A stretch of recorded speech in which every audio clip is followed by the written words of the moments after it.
Court, वकील, जज, पेशी, ये सारी चीज बहुत ही फेमिलियर वर्ड्स हैं। कौन नहीं जानता इन सब बातों को। प्रभु यीशु मसीह हमारे लिए वकील बना। इब्रानियों उसका 7:25 में हम देखते हैं, इसलिए जो उनके द्वारा परमेश्वर के पास आते हैं, उनके द्वारा, किसके द्वारा? यीशु के द्वारा। ईश्वर प्रभु के पास आते हैं, वो उनका भी पूरा पूरा उद्धार कर सकता है। उनमें कैपेसिटी है, क्योंकि वो उनके लिए विनती करने के लिए सर्वदा जीवित है। संसार में कोई नहीं है जैसा यीशु ने हमारे लिए किया। यीशु ने हमें बचाने के लिए हमारे पास, प्रेजेंट, फ्यूचर सारे गुनाहों को अपने लहू से धोकर हमें मुक्त कर दिया। और आज वो हमारा पिता के पास, परमेश्वर पिता के दाहिनी ओर बैठकर हमारे लिए निवेदन करता है। वो परमेश्वर से हर समय उस प्रार्थना करता है, हमारी प्रार्थनाओं को बिल्कुल सही करके प्रभु के पास में प्रेजेंट करता है। जिस प्रकार उन दिनों महायाजक लोगों के पाप बलि के कारण वो बलि देने के लिए मोस्ट हाई प्लेस में जाते थे और परमेश्वर से दोष बलि के लिए मुक्त करने के लिए उनको प्रार्थना करते थे। प्रभु यीशु मसीह स्वयं बलि बन गया ताकि मैं और आप उस बलि के लहू से, यानी प्रभु यीशु मसीह के बहे हुए लहू से मैं और आप उद्धार पा जाए। जिस प्रकार वकील जज के बीच में मुजरिम की पैरवी करता रहता है, हमेशा मुजरिम के बारे में उसे बचाने की कोशिश करता है, प्रभु यीशु मसीह भी ठीक वैसे ही आज भी प्राण देने के बाद भी प्रभु यीशु मसीह आज भी हमारी पैरवी कर रहा है, परमेश्वर से निवेदन कर रहा है और मध्यस्थ बन गया और पिता से हमारे लिए प्रार्थना कर रहा है। प्रभु यीशु मसीह ने अपना प्राण देकर शैतान से वन टाइम पेमेंट कर दिया। किस बारे में? हमारे शैतान जो हमें हमेशा दिखाता है, तूने ये गुनाह किया, तूने वो पाप किया, तूने वो किया, तूने वो किया, वो हमेशा हमें दिखाता रहता है। लेकिन उन सब से आजाद करने वाला यीशु हमें पूरी तरह से हमें आजाद कर दिया। इस वीडियो को आप जरूर दूसरों के साथ में शेयर करिए। आज लोग, सबसे बड़ा बंधन है वो है पाप का बंधन। लोग आज बंधन से आजाद नहीं हो पा रहे। हम जितने भी बलि क्यों ना दे दे, हम उस बंधन से आजाद नहीं हो सकते जब तक हम प्रभु यीशु मसीह को अपना उद्धार करता करके ग्रहण नहीं करेंगे, यीशु को अपना सारा विषय में मानेंगे नहीं। ओ प्रभु, हमें माफी कभी नहीं मिल सकती, क्योंकि जिंदगी में भय और निराशा से मुक्ति कौन नहीं चाहता। हर एक व्यक्ति को इन सब से आजादी चाहिए। आप इस वीडियो को शेयर करिए ताकि लोग इसे सुने, पढ़े और देखें, जिससे उनके जीवन में शांति आए, भय से मुक्त होए, लोग निराशा से आशा में आए। इब्रानियों 7:25 में बड़ी अद्भुत तरीके से प्रभु यीशु मसीह हमारे लिए पिता के दाहिनी ओर बैठकर कंटिन्यूअसली प्रार्थना कर रहा है। पिता कब हमारे लिए कुछ करे? ना ना ना, ऐसा बात नहीं। जब वो लाजर के कब्र के पास में खड़ा हुआ था, उसने सिर्फ इतना कहा, प्रभु परमेश्वर, मैं आपका धन्यवाद करता हूँ क्योंकि आपने मेरी सुन ली। ये वो सो कंफर्म कि वो उसके प्रार्थना परमेश्वर सुन लेता है। इसलिए जब वो आपके लिए और मेरे लिए निवेदन करता है ना, तो परमेश्वर हमारी उसकी प्रार्थना को सुनकर हमें आशीष करता है, हमें अपने समस्या से मुक्त करता है। यूहन्ना 11 उसके 41 में कहता है, वो कह रहा है कि पिता, मैं आपका बहुत बहुत धन्यवाद करता हूँ क्योंकि आपने मेरी प्रार्थना को सुन लिया है। और कब्र में लाजर बाहर आने से पहले यीशु मसीह की प्रार्थना इसी तरह थी। आज मेरी और आपकी प्रार्थना कैसी है? हमें यीशु के प्रार्थना के साथ हमें अपनी प्रार्थना को भी सीखनी चाहिए। कितना कंफर्म था, वो जानता था उसका पिता उसकी हर बात को मानता है।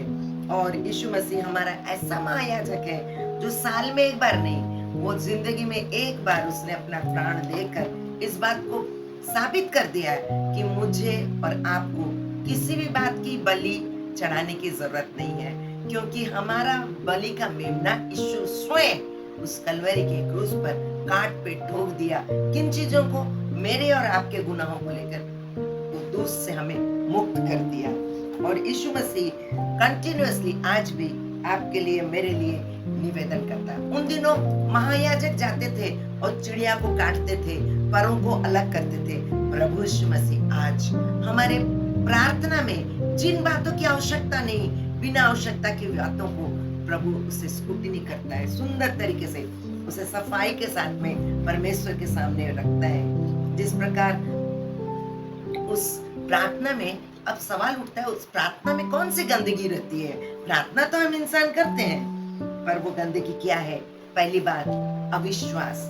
हम हेडस्ट्रॉन्ग होते हैं, ढीठ होते हैं, आत्मधार्मिक होते हैं, सेल्फ सेंटर्ड होते हैं और अपने कैलिबर पर बहुत भरोसा करते हैं। मैं सब कुछ कर सकता हूँ, मैं सब कुछ कर सकती हूँ। जिस प्रकार महायाजक चिड़िया को लेकर जलाता है और उस जलाने के कारण जो चर्बी परमेश्वर को भाता है, उसका सुगंध उसको बहुत अच्छा लगता है। ठीक इसी प्रकार प्रभु यीशु मसीह हमारे प्रार्थनाओं के सारे गंदगी को जलाकर राख करता है और हमें शुद्ध और पवित्र करके पूर्ण अपनी संपूर्णता से उसे ढांक देता है और तब हमारी प्रार्थना ईश्वर ग्रहण करता है। क्योंकि प्रभु परमेश्वर यीशु मसीह को देखता, हमारे ऊपर में प्रभु यीशु मसीह का लहू का चादर देखकर परमेश्वर उसे एक्सेप्ट करता है।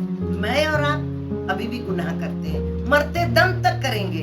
इसलिए परमेश्वर का पुत्र प्रभु यीशु मसीह पास्ट, प्रेजेंट एंड फ्यूचर के सारे गुनाह को माफ कर दिया वन टाइम।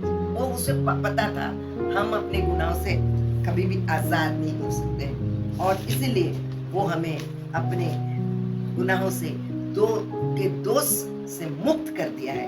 हमारी प्रार्थनाओं को आज हम पिता के पास पहुंचाकर हमें एक्सेप्ट करवाता है। हमारी कोई भी आवश्यकता क्यों ना हो, कोई भी समस्या क्यों ना हो, प्रभु यीशु मसीह के पास आइए, पूरी तरह से समर्पित हो जाइए। वो बिल्कुल हमारी हर प्रार्थना को पिता तक पहुंचाता है। मेरे मित्रों, आपको किसी के पास जाने की जरूरत नहीं प्रार्थना करने के लिए। आप किसी के पास जाने की कोई जरूरत नहीं। आपका direct approach through Lord Jesus, यीशु मसीह के द्वारा परमेश्वर के पास में हो गया। तो अब आपको सवाल उठता है, हम किसके पास जाएं? हमें प्रभु यीशु मसीह के पास आना है। हम जिस प्रार्थना को करते परमेश्वर के पास में, उसे यीशु के नाम से मांगते हैं और जो भी प्रार्थना हम यीशु के नाम से मांगते हैं, हैव श्योर मेरे मित्रों, आपकी हर प्रार्थना सुनी जाएगी।